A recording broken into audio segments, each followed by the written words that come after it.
On the show tonight, the global superstar who is Jennifer Lopez. She's singing, dancing and talking. Then there's a young actor, very much the man of the moment.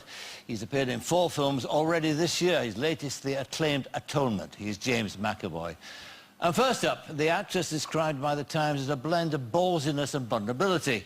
Her career has included being a teenage pop star, Doctor Who's most desirable assistant, and now a glamorous prostitute in ITV's Secret Diary of a Call Girl.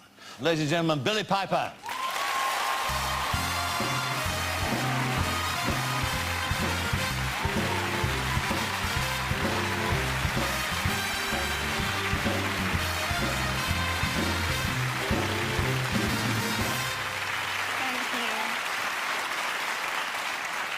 Well, who would have thought Rose Tyler, a call girl? I don't know. Don't, it starts. Tell us a bit about this is quite a sort of a famous book, isn't it? Or famous... It was a blog, It was a blog originally, and then they compiled the blog and turned it into a book. Yeah. And now we've adapted it and turned it into a TV show. And there's always been some dispute about the authenticity of this, hasn't there? Yeah, some people I've say heard that this is like a group of writers who invented this kind of story. But you met... I did meet the Belle de Jour. Yeah. And where did you... Well, how did you meet her?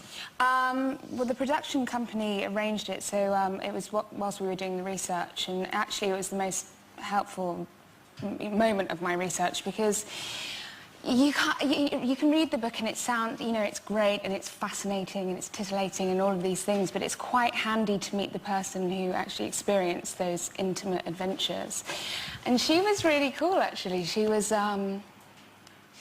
really glamorous and well turned out and really well read and quite thoughtful and sensitive and funny as well, really funny. Why was she a prostitute? Well, it happened. Basically, what happened is she went out for dinner with a friend of hers, and I think she likes sex. You know, she makes no bones about that. She enjoys it, and she went out to dinner with a friend of hers, and it turned into this foursome. And as she left, she got paid money, and she was really broke and living in Kilburn, and she realised how easy it was, and she felt quite comfortable about it. So, in that sense, she's not a victim? No, because You don't see her as that? I don't see her as a victim at all. It's very much her choice, and she says that. And, you know, often you're sat there going, are you just the best actress in the world, or is this... Because you just think, there must be something tragic in your life. This can't be that simple.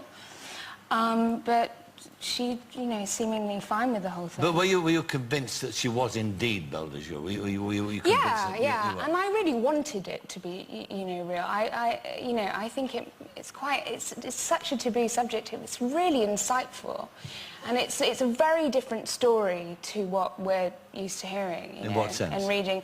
Well, like we were saying before, it's out of choice. She very much enjoys her work. She's very selective about the people that she sees. And she has relationships with her clients. It's not just... Can you understand that as a woman? I couldn't understand it at all at first. I found it really quite shocking, and I was quite nervous and shy about the whole thing, and I wasn't sure whether I could really do that. But the more I spoke to her, the more I realised it was something that I did start to understand. I mean, I still couldn't really be part of that myself, but... You know, she seemed very much in control. And so you didn't find it shocking at all? You just thought you understood? At first, it was shocking. I mean, but it's amazing how quickly those things can become normal, you know, especially when you've got the woman sat opposite you going, listen, I did this because I wanted to do it, and in no way am I a victim.